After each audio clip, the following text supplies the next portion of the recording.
A very warm welcome from my side to the panel Beyond Impact Washing. How can the financial sector improve its impact on the real economy? I was really looking forward to this panel because I think we have get together very interesting panelists, and I think this topic is probably one of the most important and most controversially discussed topics at the moment. So hopefully we will get out of the session with some new thoughts of food for thoughts and new inputs. The session today will be a 360 degrees view on the topic of impact of the financial sector, and we will discuss on different levels what impact can mean in the financial sector. So we will start from company impact to investor impact, product impact, and then also what the impact can be from financial markets. We will first introduce the panelists of today and then start into the panel discussion. So maybe to start to introduce myself first, if you haven't attended the previous presentations. My name is Nicola Koch. I'm the Deputy Head of the Retail Stream at 𝗂𝗏 Investing Initiative, and I am moderating this session today. And I'm honored to welcome 4 of our panelists. To begin with, Laurène Chenevat. She is the Advocacy and Policy Lead at Mirova, a French asset manager with a focus on sustainability. We have Fredrik Ekström, Senior Vice President and Head of Nasdaq Stockholm, as well as the Chairman of 𝗵𝗺𝗽𝗏, which is not mentioned here, but which is also another important organization about which we will talk today. And Nasdaq Stockholm is the leading stock exchange of the Nordic countries, while 𝗵𝗺𝗽𝗏 is a B2B marketplace for carbon removal products. Welcome also to Nathalie Thiollet. She is the Managing Director of Impak, which is an impact impact rating company. And then last but not least, my distinguished colleague Mickaël Mangot, the head of our retail investor stream at 𝗂𝗏 Investing Initiative. Let me start with an introduction of the speakers by asking an introductory question where you can also introduce the organization in which you are or for which you are working, and maybe also before you're starting, you can tell us from where you are talking today. Please, maybe Fredrik, let's start with you. So the question for you would be regarding the 𝗵𝗺𝗽𝗏, the B2B marketplace for carbon removal, which I mentioned just before. Here, I would like to know, as an introductory question, what the strategic reason was behind this transaction. Thank you, Nicola. Yes, that might seem a little bit strange, but I think I can create some clarity around that. But yes, so thank you very much for having me on this panel and this discussion. I'm based in Stockholm. We have -10 degrees here today, so no climate impact so far this winter. In my sort of day-to-day job, I head up the exchange here in Sweden. But as you said, I'm also since June chairman of the board of the carbon removal marketplace 𝗵𝗺𝗽𝗏. So at Nasdaq, we have over 4,000 companies listed worldwide. Many of them, or not all of them, have their own ESG strategy, their own ESG targets, and many of them, of course, focus, as all of us, on emissions and how to become net zero or carbon neutral. For us, our ESG strategy at Nasdaq is really how we can support our customers in their ESG journey. We support them today with financing. We have our sustainable bond market, a way for companies to raise capital to do investment into a sustainable transition or sustainable projects. We support them in ESG reporting, ESG advisor, and so forth. But as I said, for many companies now, there's a lot of focus on emissions. And of course, COP26 was also a lot of focus on around how to manage emissions. And the thing is that in order to meet the Paris Agreement, in order to keep within the 1.5 degrees Celsius climate target, we need to remove carbon from the atmosphere.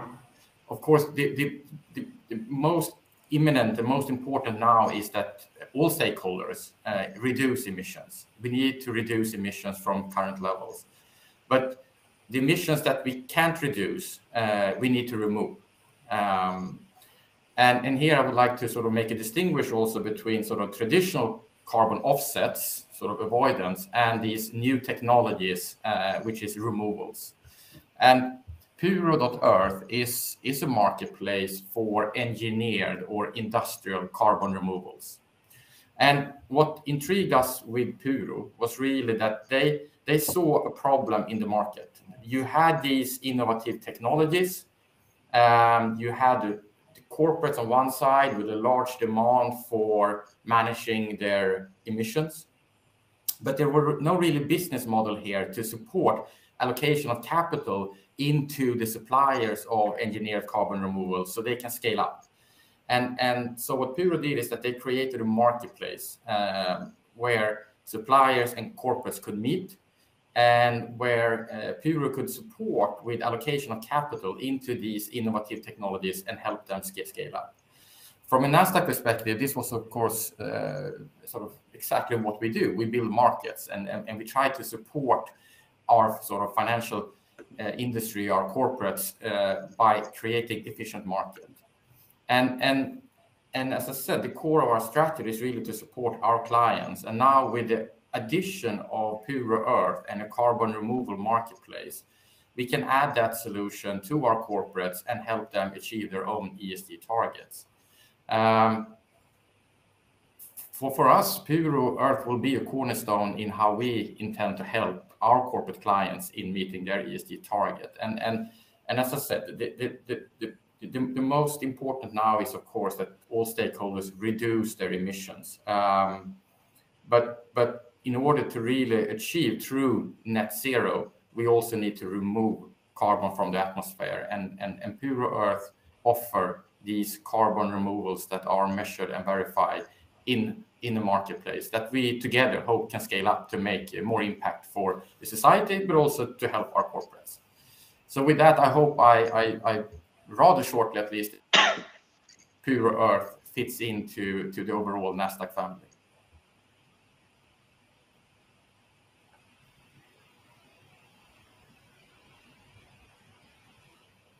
Nicola?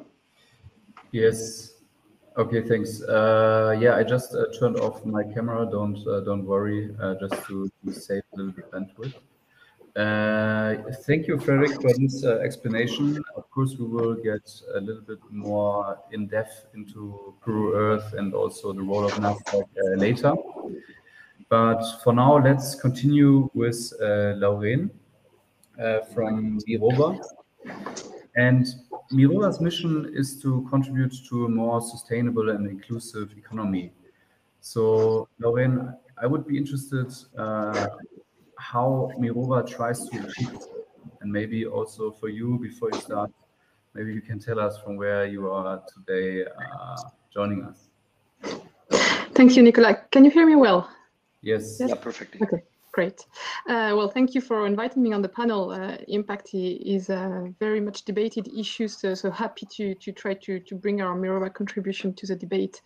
So I'm the advocacy lead for Mirova, and I'm talking today from Paris, where we are mostly based.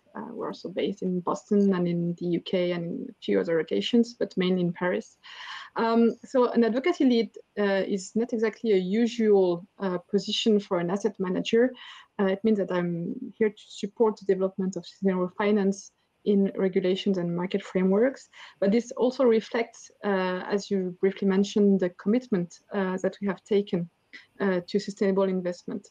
So Mirova, to put it briefly, we are an asset manager company, a subsidiary, a full subsidiary of Natixis Investment Managers, but we are also a mission-driven company, a B Corp. We are fully dedicated to sustainable investment. So this makes our specificity. All our strategies are built with sustainable investment objective. We manage today about 26 billion of assets with our affiliates. And where we've been, we consider that we have been a pioneer in a few areas of sustainable finance because, again, all our strategies are aimed at financing issuers, corporates, projects with a view to maximize as much as possible the impact of our assets on sustainability along with financial return. So it means that we structure really our strategies with an active approach and not only through ESG risk management, but also, this echoes what Fredrik said a little, I think, through favoring solutions and business models that provide solutions to make this transition happen.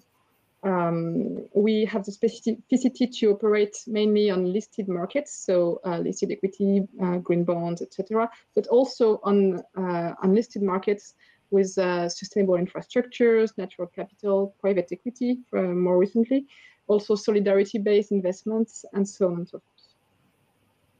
Great. So, sounds very interesting. Also, of course, about these topics and about your understanding of impact, we will talk later. Maybe as a quick note in between, because I forgot to mention this before, we would like to invite the audience to interact as much as possible with the panelists. So I have already seen that there was one question in the Q&A section on the right side of your screen. So this is fantastic. I will have a look on the Q&A section and I will take up open questions if they are adequate and fitting into the current discussion. So please feel engaged to ask questions to our panelists. And the same counts, of course, to our panelists as well. So please don't hesitate to also interact. Just give me a ping or just interrupt the other panelists in a way which is polite and nice. Sure. So, okay, then let's continue with Nathalie from Impak. Impak has developed an impact assessment and scoring solution based on leading international standards, notably the Impact Management Project and the Sustainable Development Goals. Can you explain to us what the core aspects of your methodology are and also how it is different to other impact scoring methodologies on the market? Sure. And maybe Nathalie also tell us from where you are joining us. Yes, sure. So Impak is the first impact rating agency. My background is I spent 23 years in finance, 8 years in CDC, Caisse des dépôts et consignations, and 15 years in JP Morgan as managing director in charge of regulatory topic for EMEA zone. Then I go to INSEAD with the project to join an entrepreneurial experience, which makes sense and which can leverage on my expertise and network. So I met with 𝗵𝗺𝗃𝗯, the CEO of Impak 2 years ago, and I joined Impak and I am in charge of the banking sector. So Impak is the second generation of rating agency. So we are going beyond ESG to be able to score the impact of company, both positive and negative.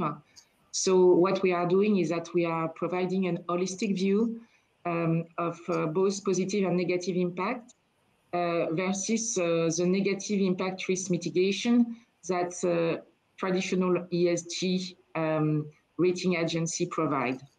So this is what we are bringing to the table. So our clients are mainly asset manager and banks, and they are using our this holistic view to score their company, to make their selection, and to also use this information in the ways they are granting credits for the banking sector, for example. So the focus are on outcome, results of activities mitigation versus the focus on effort with the traditional ESG rating agency. We are also applying the double materiality versus a single financial materiality that is used by ESG rating agency. And as you said, we are using the international standard framework of IMP, which is today recognized by France, by Finance for Tomorrow, which is the marketplace association, which has recently considered IMP as their standard setup. We are using a fully transparent methodology because IMP is an open source, which is a dynamic consensus, meaning that they will integrate any type of regulations that are coming, as well as the EU taxonomy, for example. Versus the black box of ESG rating agency, which is mainly in-house methodology with no transparency and no standard, international standard. So this is pretty much what we are doing. Great, Nathalie. Thank you. Thank you for this introduction. So last but not least, Mickaël. So the goal of the retail stream at 𝗂𝗃 is to facilitate the reorientation of retail savings to combat climate change. How can private investors contribute to increase, especially energy efficiency and renewable energy investments? So thank you, Nicola. So at 𝗂𝗃, we are interested in how finance as a whole can have an impact can contribute to the achievement of the Paris Paris Agreement goals. And within that frame, the individual investors definitely have a role to play because they are responsible directly for, as far as I remember, like 30% of, they manage directly or pretty directly up to 30% of total assets. So they have a role to play in the financing of the energy transition for sure. So at 𝗂𝗃, we are interested into observing what they want to achieve. Are they interested into sustainable finance products? And if so, for which reason? Are they interested for impact or for other reasons, like they just want to express their values? And we also observe the supply of products by the industry, by the fund managers or by the banks, and whether that supply does fit with the demand. That's our main concern. And to us, it's crucial because we consider that the retail investors can play a significant role to finance and make happen the energy transition. And I'm based, as you know, Nicola, I'm based nearby Paris. Yes. Okay, great. Okay, I saw that there are already two questions in the Q&A section. One to you, Nathalie, whether your methodology is really open source and whether we can provide the link to the rating methodology of Impak. I think, do you want to respond to this briefly? So IMP as a standard is open source, so is fully available. So this methodology have 5 pillars that we have also that we are applying in our own methodology. Our methodology is going beyond because we are also provide a rating on 1,000 points, which is something that helps the comparability and also the understanding of investor. So this is available on our website, but I will be happy to share that with the participants. It's a 60-page document that we are updating on a regular basis. We have also an independent expert committee with the most famous academics and also some member of impact expertise. So I will be also happy to share the composition of this independent committee, which is assisting us in the updating of our methodology to ensure that we continue to comply with IMP standard, and also to suggest us some new integration. So this is something quite unique and very important for our governance. Okay, great, Nathalie. I think this answers pretty well the questions, and maybe we can attach the methodological document in the presentation afterwards. That should be possible with the system. All right, then let's start with the panel discussion with our first topic about company impact. I think it would make sense to first understand the difference between company, investor, and product impact. So, Mickaël, would you be so nice to explain us briefly the difference between those different levels of impact? So, yeah, sure. Let's return to the basics. Impact is the causal and additional contribution of someone or something to the world. So, and you can use that concept at different levels. You can use it at company level, but you can use it at the level of different stakeholders of the companies, including the investors. So at company level, impact is how much the existence of a company and the practices of a company contribute to the social good, I would say, positively or negatively. And a key concept here, as usual with impact, is additionality. So we have to think always what would have happened without the company existing. So it's always based compared to a counterfactual scenario. So it is what is happening now versus what was, which is very hypothetical, I admit. And you can do exactly the same for investors. Investors' impact is the additional contribution of an investor to the world through his investment. And as an investor, you can have an impact by investing in a high impact company, a positive impact company. But you could also have a positive impact, which is very not intuitive, by investing in a negative impact company if by your actions you make the company change. So at 𝗬𝗨, we make a clear point about distinguishing company impact and investor impact. They are not the same at all. They are intertwined, but not the same. And at product impact, it's, let's say if you use the concept of impact at product level, it would be what's the contribution of the existence of a product to the social good compared to a situation whether the product would not exist. And you have to think, what would companies, let's say, what would issuers do if the financial product did not exist? Let's say green bonds. Do we think that, and can we prove that with green bonds, companies decarbonize faster their businesses? Or, the question is open, is it only a substitution? Are they using green bonds instead of conventional bonds? In that case, there is no improvement for the real world and the economy and the real economy or the environment.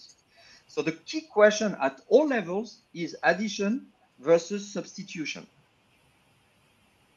I tried to make it clear. Okay, yeah, I think it was pretty clear. And this would lead me to the next question to Laurène. What your opinion is how funds can have an impact on company level, so to change the company behavior in the real economy through secondary markets. So on secondary market, it's first because primary markets could not exist and be attractive if there were no secondary markets. So there is a connection between the two, of course. to provide a price signal that is more or less attractive for issuers when they do their IPOs. If we have secondary markets that are massively oriented towards sustainable investment that tries to have an impact on green or social aspects, it will have an impact on primary markets and therefore on issuers at some point. So that's the way we apprehend it in a quite humble manner in a way. And if I can react to what Mickaël just said, I would say that impact. I totally agree with the point that Mickaël made that at Mirova we are cautious to say that the impact is not directly the impact of our financial products, but that we have financial products that support issuers, companies, projects that can have a positive impact, and we select them and we include them in our funds for this reason exactly. Another important aspect, and I think it also answers your question on secondary markets and on mutual funds, Nicola, is that is often neglected is that for us the impact for our financial products at the end of the day also on companies and on sustainability overall, it may vary a lot in terms of its mechanisms according to asset class that we consider. Supporting green projects through green bonds or through real assets is of course more direct than investing in listed markets, but it remains often limited in terms of the size and the economic signal it sends as an investor, while contributing to provide the right signals to listed equity markets, for instance, is of course much more indirect. Help if it's at a macro level, if there is an aggregation of this type of signals, it can have it can contribute to change the game at a much bigger scale. So if you consider the main principles of impact that Mickaël just mentioned, intentionality, additionality, measurability, at Mirova, our position is that, well, intentionality, it's there on all our funds, that's for sure. We really to improve our methodologies to build funds that are oriented towards sustainability, to support assets that have a positive contribution to Sustainable Development Goals, to the Paris Agreement, and so on. On additionality, perhaps a quick remark. It's complicated, as Mickaël mentioned it at issuer level, but it's perhaps even more complex at investor level. And reducing it to what would happen without me, we think it's maybe not the most efficient way to ask the question, because even for unlisted markets, you could say without an investor, they could have found another investor for renewable energy, for instance, or for unlisted market. It's not, perhaps not at the same price, but it's not always that easy to demonstrate additionality, even for the most obvious real assets, if I may say so. So our way to apprehend additionality is more to ask ourselves, how do we contribute on our market segment, general dynamic collective that will deliver impact at the end of the day at a macro level. And on measurability, which is the last principle that is often quoted for impact, we work very hard on methodologies, especially on climate, on biodiversity, to try to better track and monitor the impact that our funds have financing the assets that we select, among others. And we'll talk about engagement and other levers later, maybe.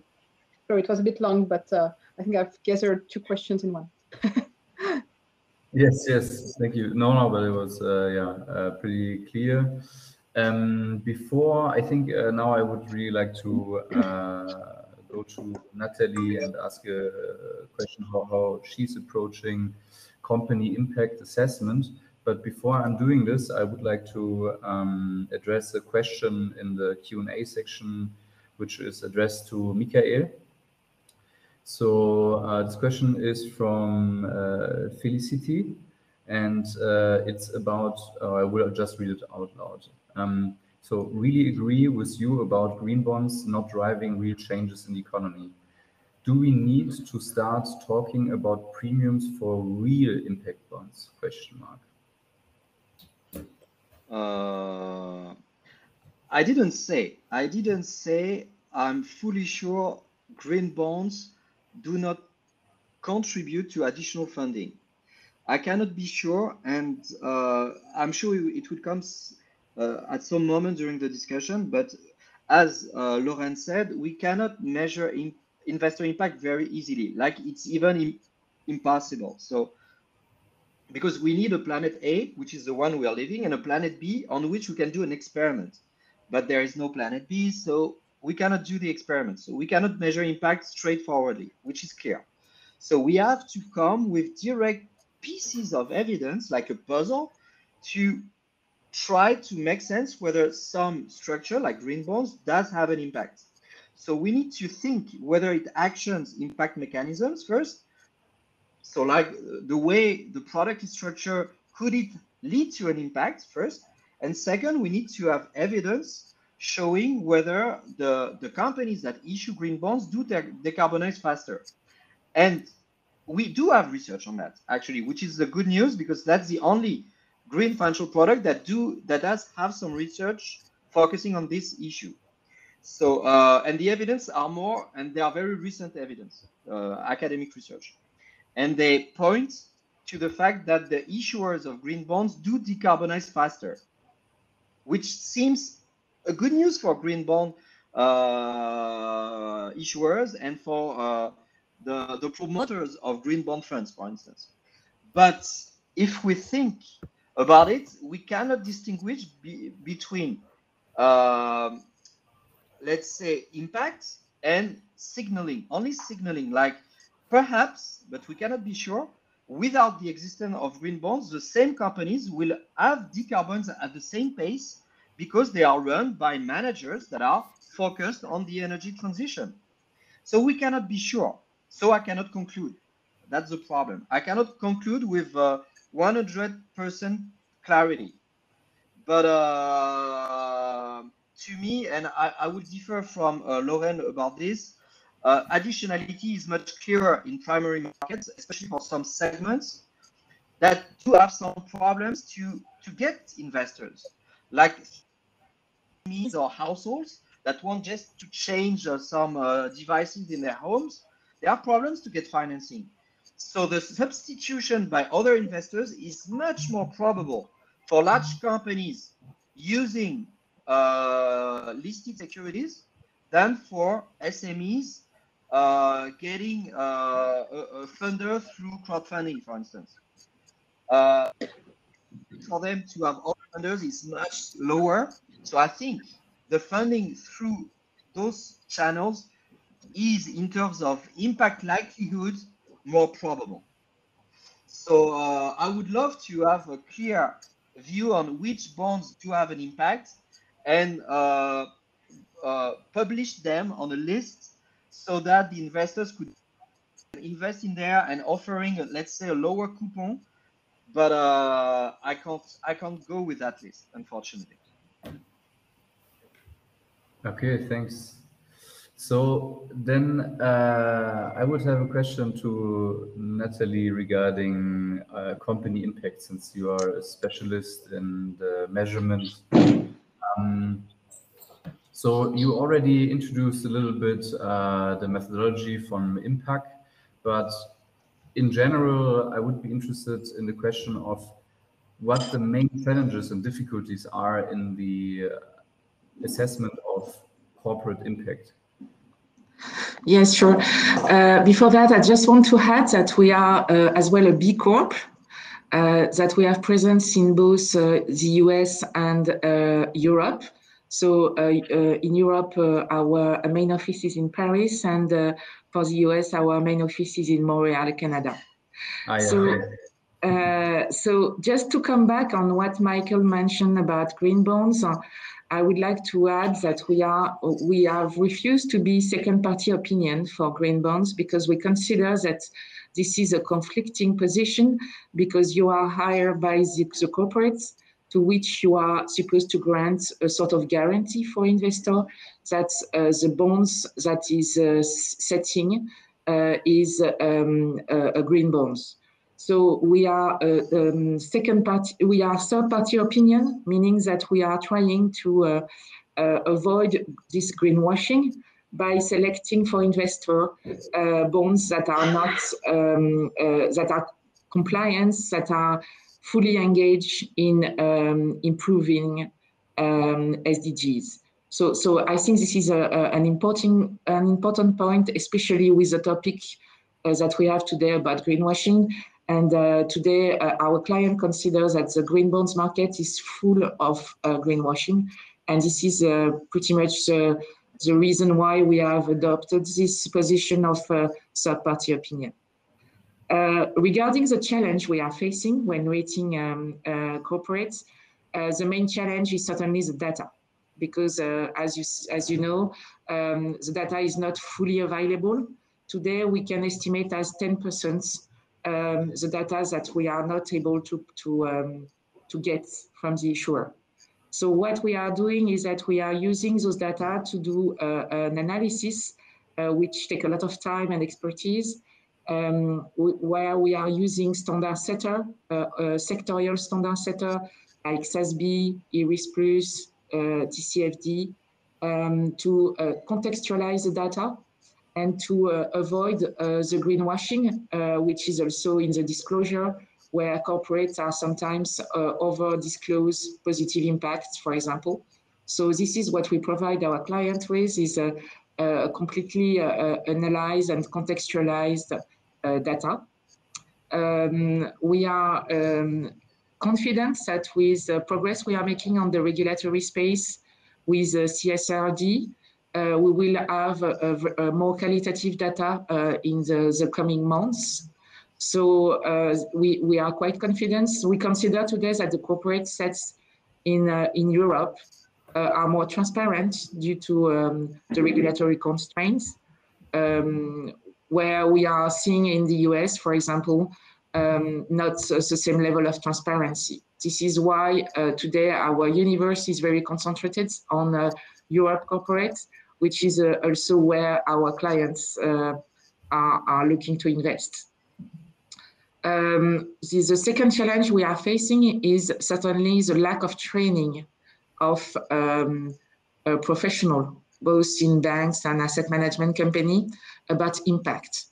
So this is a very important challenge, because even if we are providing them with the accurate data, they are not sometimes able to use it because of the lack of awareness and training around the impact.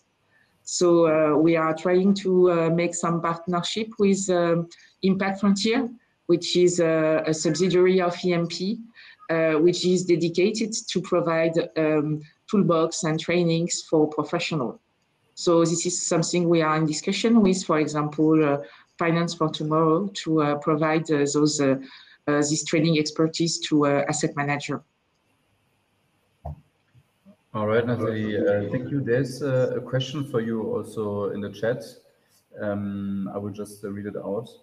Is Impak already considering biodiversity/nature impacts based in the first guidelines of the task force on nature-related financial disclosure?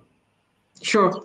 So yes, Impak is already considering biodiversity as a core element of its analysis, and we have built a partnership with CDC Biodiversity to provide, their expertise on this topic. Okay, great. And maybe a quick follow-up question also from my side, because I think I didn't 100% understand. You said at the moment the coverage of your universe is more focusing on Europe. Did I understand this correct? Yes, but we are also providing rating for a US company. And what is also a strong differentiator with our competitor is that we are providing rating on both listed and private company.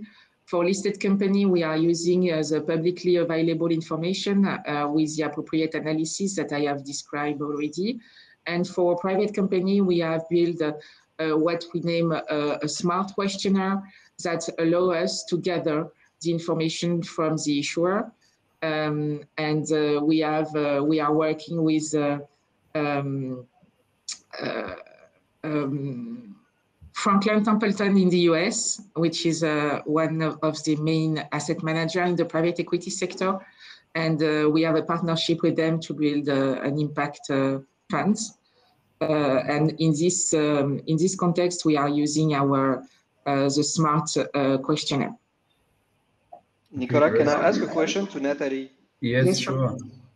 Nathalie, I'm wondering how you deal with the question of additionality. Do you measure the impact of companies or their impact relative to their peers?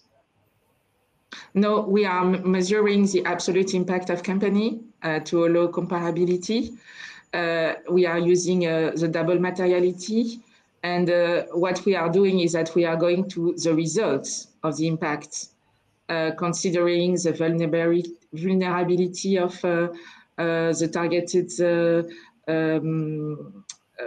country or people and so on. So no, we are measuring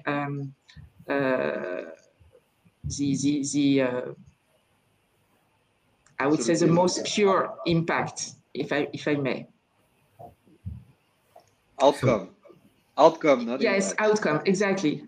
Outcome rather than effort, which is the purpose of ESG. And I also understand that you have a threshold above which a company would be then rated as positive and sustainable in this very specific impact field.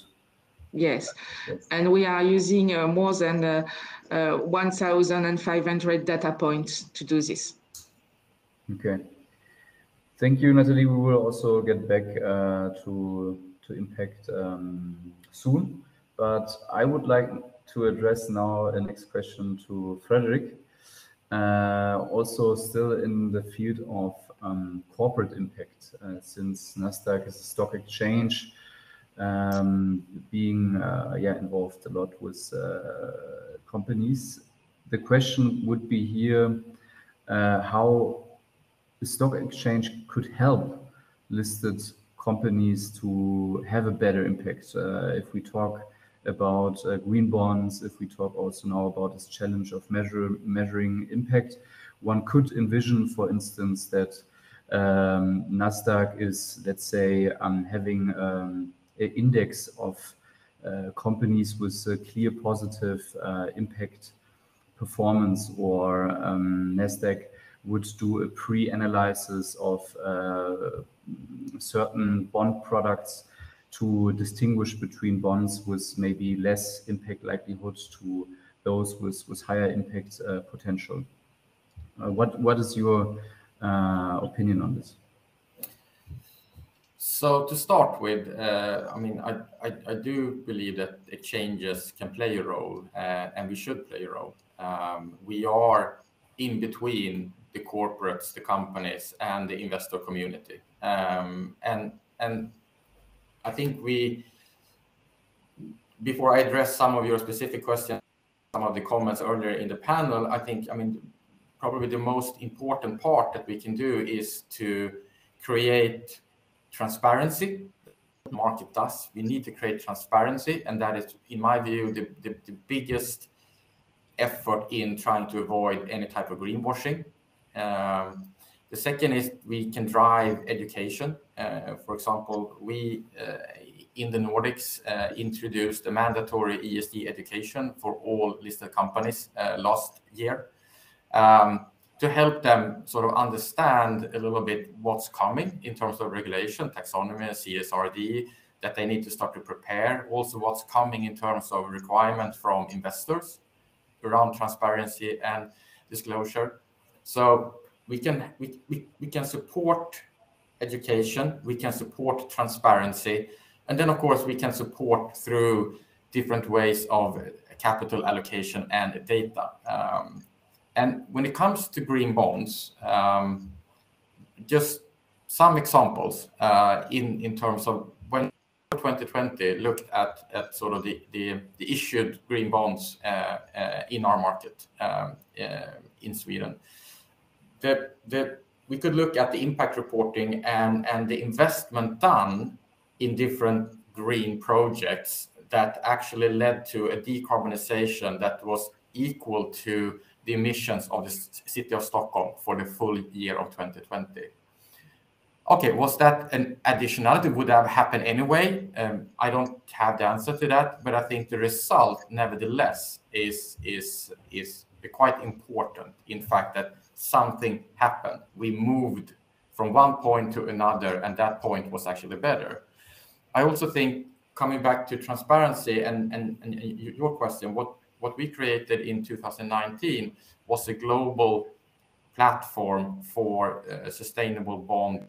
It's called Nasdaq Sustainable Bond Network. So it is a network with sustainable bonds all over the world, from Europe, US, Asia, on one platform, meaning that allowing investors to enter that platform and exactly do that type of comparison that you asked for, to look at the impact reporting, to look at the data from all the different bonds and make their own opinion about impact, and actually what are the raised capital contributing to, what is the use of proceeds for that specific bonds and that specific region. So again, I don't think the exchange should dictate what is the right type of investment. That's up to the investor.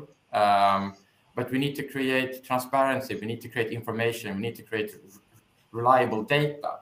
And that should not come only from the exchange. It does to some extent. But now we also know that EU is really trying to sort of drive the agenda around more regulation, EU taxonomy, CSRD, and I think that is really, really good. And it will help, because the whole momentum of trying to reduce emission, reallocate capital from not sustainable activities to sustainable activity, it's so important that any type of sort of greenwashing or risk of sort of the investor community losing confidence in what's going on could risk the whole momentum. And I don't think the society can afford that. So to create more, I think the regulation can help create more disclosure, transparency, and avoid the risk of greenwashing. But it's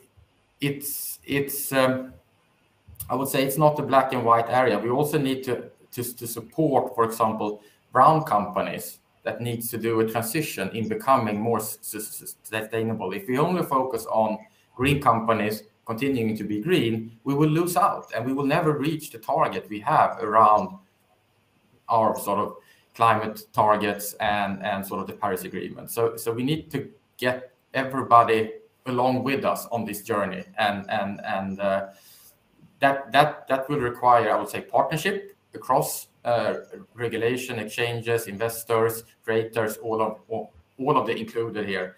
And I think exchanges again can play a role here to support investor in being able to make sustainable investment choices, but also support corporates in this journey around disclosure, around education. So it's not an easy target, and I think everything that has been said is super relevant, but it's also about sort of continuing the movement that probably needs to increase in pace.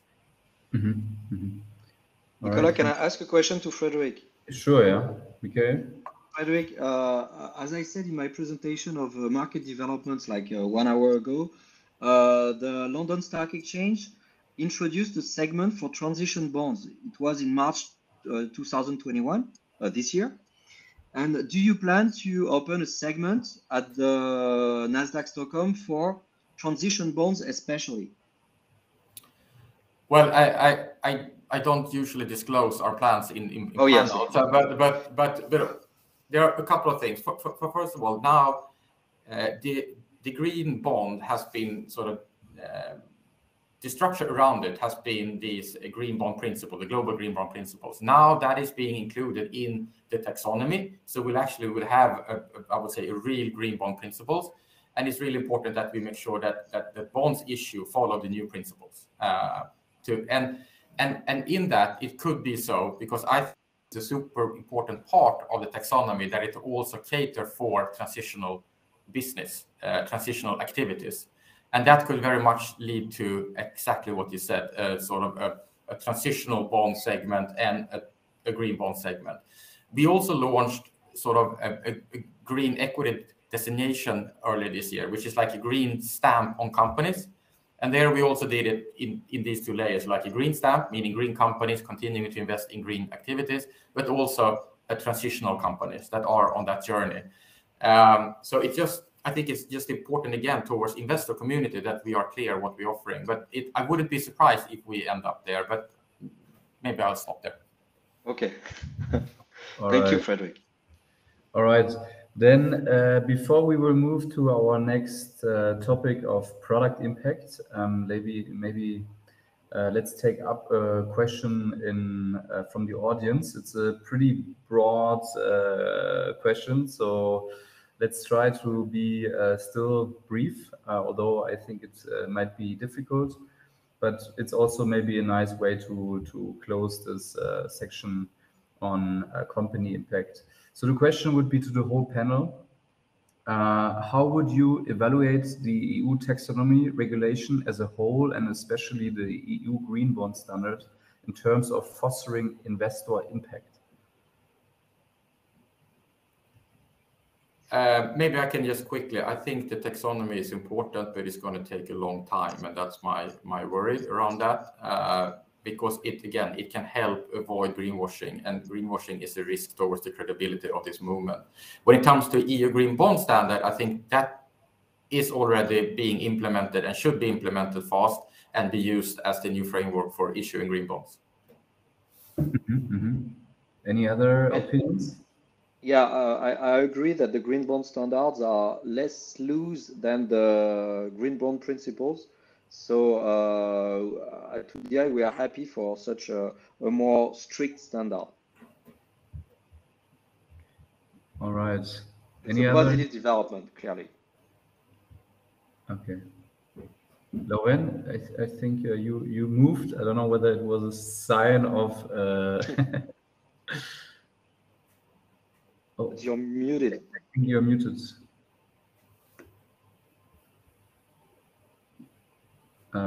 Still? No. Is it there? Yes. Yeah. Great. Sorry, I'm having a devices problem. No, just to say that the EU green bond standard is interesting. We'll see how it ends up regarding sovereigns, but it's maybe not the most innovative part of the EU regulation. So I'm not sure this really triggers a new move. It perhaps is a good tool to improve to prevent the risk of greenwashing. But I'm afraid that the market has also additional levers to invent new greenwashing tools that are not green bonds anyway, but that's another debate. We could talk about it later. The taxonomy and the transparency package, I agree with Fredrik, it's complex, but we see it as so much structuring, and that overall it's really moving in the right direction. We have some worries given the current debate on should nuclear and gas be added to the taxonomy, that the initial philosophy and the aim will not be, let's say, taken out of its role. So we'll see how it ends up. But overall, we find European dynamic as really a game changer, and that is changing the way issuers are reacting also. We see more and more issuers that are coming to us saying, oh, I'm aligned with the EU taxonomy in this way or this way. Of course, percentages are still very small because the taxonomy remains an objective. Having high alignment rates with the EU taxonomy today is something that is almost weird. The taxonomy is a target to be reached by 2050 for climate objectives. So it's normal that we're not there yet. But we see it's a game changer for issuers. Great, thanks, Nathalie. Okay, then let's get started. I will add that we are a little bit concerned about the time that it takes to Europe to build this EU taxonomy, and the fact that, you know, for the moment, the social taxonomy is not yet available and it is something needed for investors. So we have our own taxonomy, develop our own taxonomy on social, which is largely inspired by IMP. We have also some concern about the fact that some countries are not, for the moment, implementing this taxonomy. For example, we have received a lot of criticism from the UK and a completely lack of taxonomy in the US. So we are concerned that this taxonomy could be implemented in other countries, otherwise it will reduce its impact. And that's thing, I think that's all. All right, great, Nathalie. Okay, yes, sorry. We have also some concern about the availability of this data from corporates, because today we are seeing not a lot of corporate disclosing under this taxonomy, which is also an issue. Yes. I may just have a quick reaction. I do understand Nathalie's worries on the taxonomy. We all share them, I think. But just to say that if you out a little, of course it takes time, but Europe has been extremely fast to develop its sustainable finance package from a short and mid-term perspective if we compare with other regulatory frameworks. So at Mirova, we find it, of course, imperfect, and it will take years to make it perfect. But on financial regulations, we have discussed them for dozens of years. So it's normal that it takes time. And the EU is also working from a diplomatic point of view to make its taxonomy, if not implemented in other regulations, at least coherent with what could be developed in other regulations. Of course, the UK is a question mark. And in the US, we don't know what's going to happen. Something maybe more short. Thank you. All right. With a look on the time, we have 30 minutes left and still many interesting topics to discuss. I would now proceed with the next subject, which is about product impact. Maybe, Mickaël, let's start with you and directly with the Holy Grail. So, which financial products accessible for private investors have the highest impact potential in your opinion? Super complex to say. To me, the way to answer this is to go through the impact mechanism that are actioned by the different products, and our understanding is that most probably the highest impact potential, and I like you say potential because it's we cannot be sure in advance of the impact, so would be on investment in primary markets, we think, and if we go with secondary markets through for products or funds that do use engagement. So, but it's highly discussable. There is always a trade-off between impact likelihood and impact magnitude. So perhaps with secondary markets, you have a lower likelihood, but if you succeed, the impact magnitude could be big because you can make some very large carbon emitters to change their practices. So the impact would be huge for sure. But the probability you do have an impact through the existing products is pretty thin because it's conditional to many things. So it's very difficult to answer this question. It should be, we should put products in a kind of chart with two axes, likelihood of impact and magnitude of impact in case of success.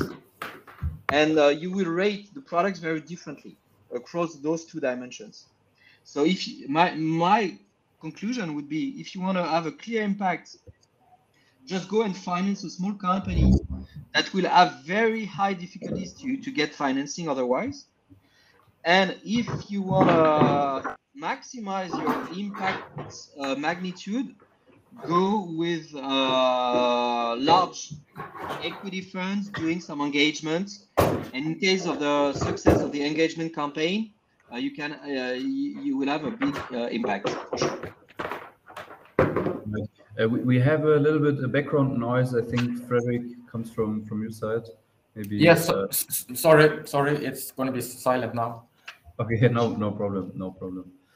Okay. Thank you, Mickaël. But what do you think? What the next steps need to be to understand the impact potential of financial products better? Research, just empirical research. So far, research in finance is obsessed with financial things, which makes sense. It's research in finance.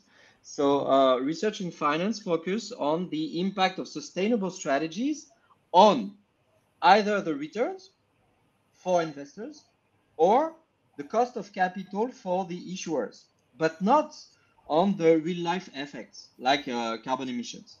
So we need a reorientation of research towards the focus on the real life effects of so-called sustainable strategies. So we need data. And so far we are lacking data. In a previous paper by 2DI, we try to search for those empirical research, and we get like a handful, a dozen of academic papers paying attention to real life effects on carbon emissions for the whole range of financial products, which is so thin, so small, very insufficient. So to provide a conclusion whether it would be better to go with green bonds or to go with sustainability linked bonds, I need empirical research that is missing so far. Yeah, I think the question around data is a very relevant one, especially when we think now about all the impact alignment products and requirements which will come up through SFDR Article 9 products, but also through the MiFID category A and B, which are both calling for alignment of the taxonomy or with social or other environmental topics. But I think to be able to assess whether you have an impact on a company, you need a baseline, right? So you need to understand ex ante where the company stands in terms of impact measurement. So this leads me to a question to Nathalie, because I can remember when I read 2017, yes, my memory is going so far back, that it was a blueprint for business leadership on the SDGs published by the UN Global Compact in 2017. And this blueprint was laying out a process how the SDGs should be incorporated into companies. So the first step should be to understand the potential positive and negative impact on the SDGs on a high level, you know, the exercise to have 17 colorful plates and then saying, well, we have business here, and so we are related to SDG 7. But then also actually to the 169 sub-targets of the SDGs. Then the second step should be in this blueprint to make strategic decisions to maximize the positive and to minimize the negative impact, and to finally monitor, assess, and share the outcomes. So the question would be to you, where do we stand in Europe according to this SDG integration process, 6 years after the launch of the SDGs? So first of all, I would like to come back on the subject of baseline. So we are very sensitive to the disclosure, the proper disclosure of baseline and target by issuer, because we consider that unless there is a precise baseline and target, we cannot really evaluate the impact of the company. So this is something very important to us. And this is something that we are considering in the way we are we have built our methodology. Secondly, on the SDG, what we have built is we have a product named 𝗲𝗲𝘆, which is dedicated to the SDG mapping of issuer, which is now very important, especially for asset managers which are launching more and more thematic funds or indices. And this is important because it's also the way to communicate with clients.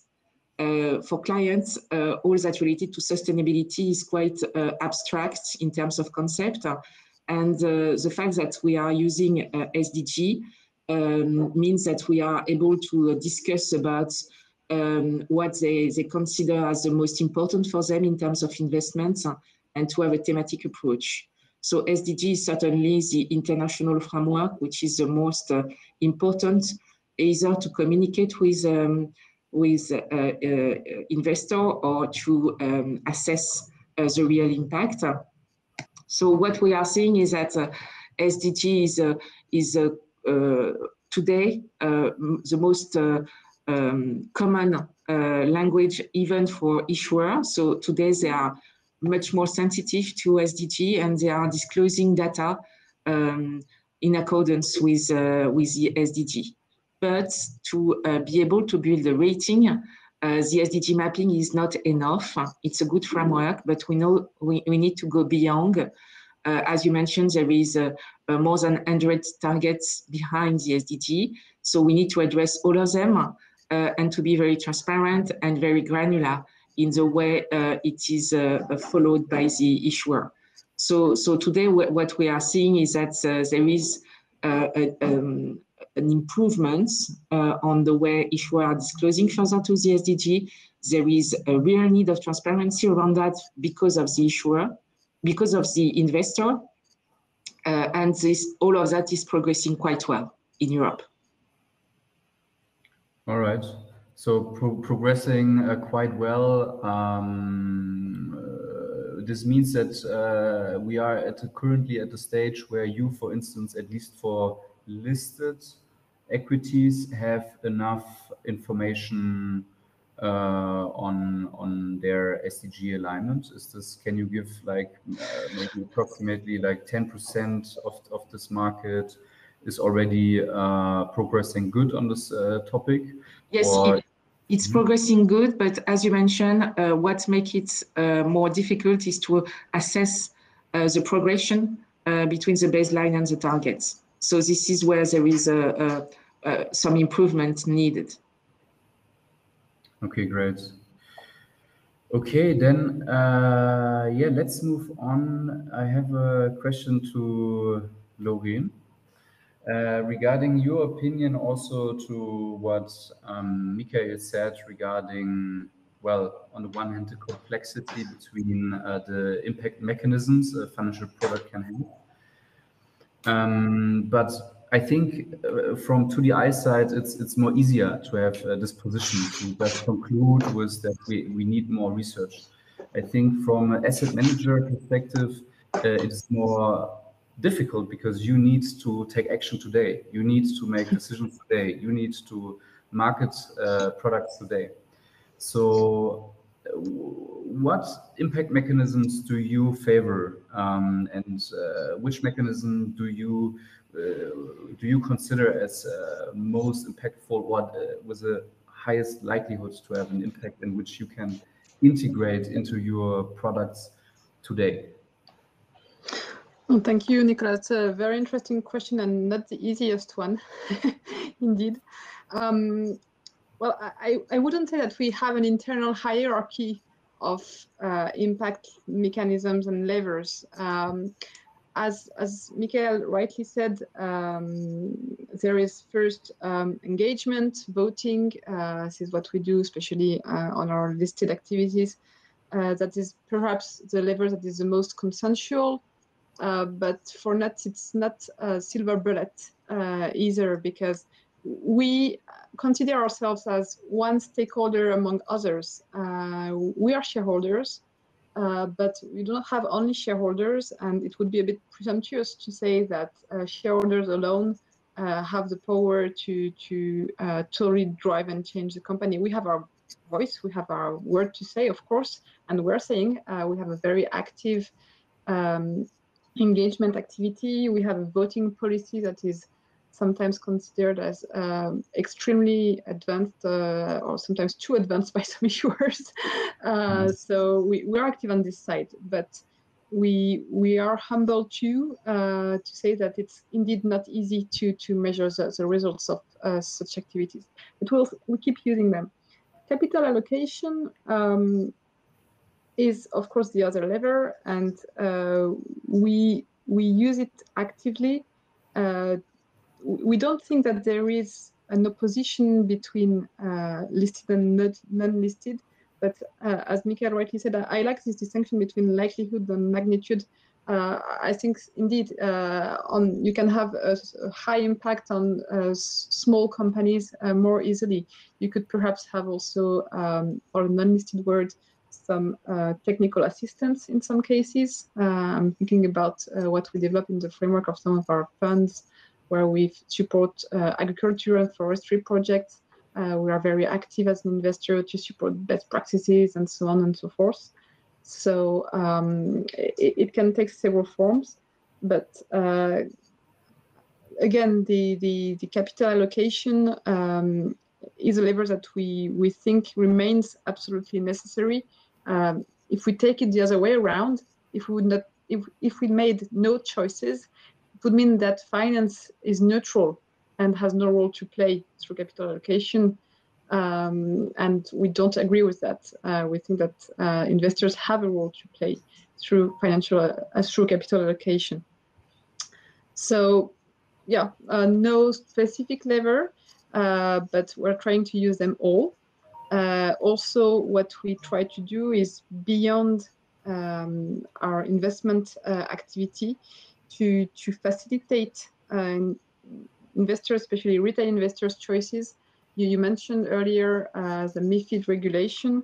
We try to work on that to make something out of it, to ensure that products that are sold at the end chain for retail investors are transparent, understandable, which is not always easy, that are not misleading also.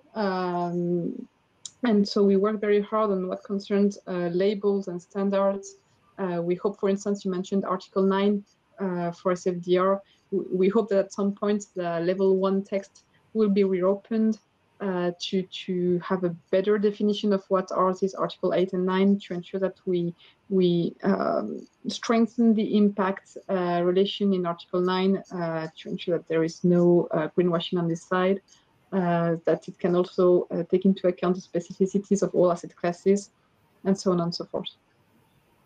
Hope this answers your question, Nicola. Yes, I knew that it is not a question which can't be fully answered. So I think it was a satisfying presentation of how you approach it practically, because as I said, I think you need to come up with products and to handle with insufficient knowledge and with likelihoods. So okay, I think still perhaps just a quick remark, if I may, on this data and information issue. It's true that we need transparency from part of issuers to build our investment strategies to have a better impact at some point. However, we are always quite cautious to say that there is not enough data, because there is already a lot of data that is not always appropriate, but there is already a lot. And we think it's important to work with sustainability data and figures, not in the same way as for financial data. At this point of the development of sustainable investment, what we need is estimates, orders of magnitude on situation of an issuer, for instance, on GHG emissions, on its impact on biodiversity. If it's not yet totally exact and accurate, if it's already a good estimate, but on a coherent, comprehensive scope, of the value chain of the issuer, that's already quite something. And we should not wait to have perfect data to act. That's the main message we convey. Mm-hmm. And I think another interesting aspect you mentioned, and it's I think one of the core narratives also which were used from the very beginning of sustainable finance is that in case a so-called significant amount of investors will change, then we will see the effect on asset prices. So there are studies which, for instance, scrutinize the effect of exclusion, like one study a few years ago running an economic model, so not on empirical data, but an economic model said 20% of sudden exclusion would be effective to incentivize change of certain companies. Do you have any numbers, ideas of what this so-called significant amount of sustainable investors would be needed to actually really affect asset prices? This is more a research question than a question for an asset manager, so I would give the hot potato to Mickaël. But yes, just to say that exclusion is good, but in our view, it's not enough. I mean, we don't have principle-based exclusions. We always proceed through sustainability assessment of the opportunity to invest in this or this activity. But at some point, we don't need to, excluding only is not sufficient. We also need to invest in solutions to make it work. Yes. And I don't have figures on that, but Mickaël may have. Can I take the hot potato, Nicola?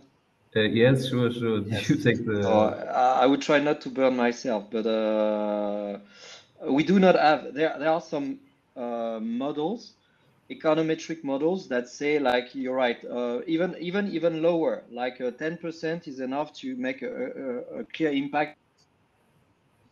But overall, first, it's just a model, and second, overall, I think capital allocation is overrated, Laurène, and perhaps exclusion is the worst. So within capital allocation, I put thematic screening, positive screening like best in class, best in universe, and exclusion.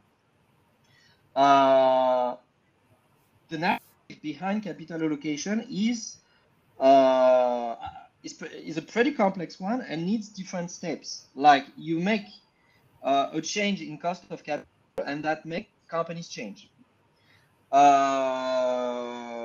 It's conditional to many things. As you say, it's like you need not to be on your own. You need other people to join you, but to make people join you. The market is made of very different types of investors with very different beliefs, very different strategies. And by running a certain strategy, a certain sustainable strategy, you provide a market signal. In the IMP methodology, it's called a price signal or market signal. But that signal can be very vague. Like when a company is lagging behind competitors, it can be for very different reasons. It's not always because it's not enough ESG compliant. Think about Danone, for instance. It was even the opposite. For conventional investors, Danone was putting too much attention to ESG issues and not enough to profitability or market expansion. So the whole point of capital allocation is to send signals, but you cannot be sure that the signals will be received and understood by the issuers, which is a problem. No, I agree. That's why we are working a lot on everything that is related to standards and labels, because this can make those signals that are indeed low, well, according to the size of the fund and of the asset manager, of course, can differ. A BlackRock would have a higher signal than we would have directly. That's for sure if all his strategies are aligned, but that's not the case, which makes a difference. But the price signal is important, but we need methodologies that are aligned through standards and labels also to make the product clear for any investors at some point. And I think it can be complementary to what you said. If you take it, I agree that capital allocation alone is, I mean, cannot do everything. But if you take it the other way around, if there was no choice in capital allocations and all funds would continue to invest business as usual, I disagree. I disagree with you. No, that's a question I'm asking. Yeah, but think about the last. I don't know if you were there when I make the presentation about new market developments. There is currently in the US an ETF that is just replicating a standard index, but on top of that is doing engagement. So you can have no screening at all, but engagement. And it's not business as usual. It's capital allocation as usual, but not business as usual. There is apparently a pressure on the management to change. So there are two ways to do it, either through capital allocation or through engagement, or a mix of them. And I agree with you, a mix is even better. But I used to think that for ESG and sustainable finance, it has to be active management only. But finally, I tend to change my mind because capital allocation is about sending signals. But if everybody is doing his own strategy, not following any benchmark, then you have very different signals sent to issuers, and they cannot interpret them very clearly. If there is a lot of passive management using the same standards, labels, or indices, then you have a stronger signal. Yes, but it comes back to what I said. The methodology within the ETF, for instance, and within the benchmark that it follows is a choice made, and you don't know how, and you don't have the guarantee that it's driving capital towards the right companies. So it's the same type of question used in another tool. But it's an algorithm that you don't know how it has been built. How do you ensure that? Oh, there's methodology associated to indices. No, yes, indeed, but that. Yes. Sometimes it's questionable. So I think, Mickaël, what would be also interesting to share your presentation also with this very interesting example. I think it's now a standalone example at the moment, but indeed, yes. ETF engagement fund is bringing together two things which were before separated. So it's pretty interesting. But let's also use the rest of the time to address also another question to Fredrik, in particular about 𝗵𝗺𝗃. And here I am wondering, with the risk that, of course, you are a little bit biased in this question, but there are more and more products on the market which are applying a new technique, and this is profit sharing. So a percentage of the profits going to donation, for instance. I'm wondering, in the world of net zero, whether we might see also new products which might give 0.0% of their profits into 𝗵𝗺𝗃 to compensate the CO2 emissions of the portfolio.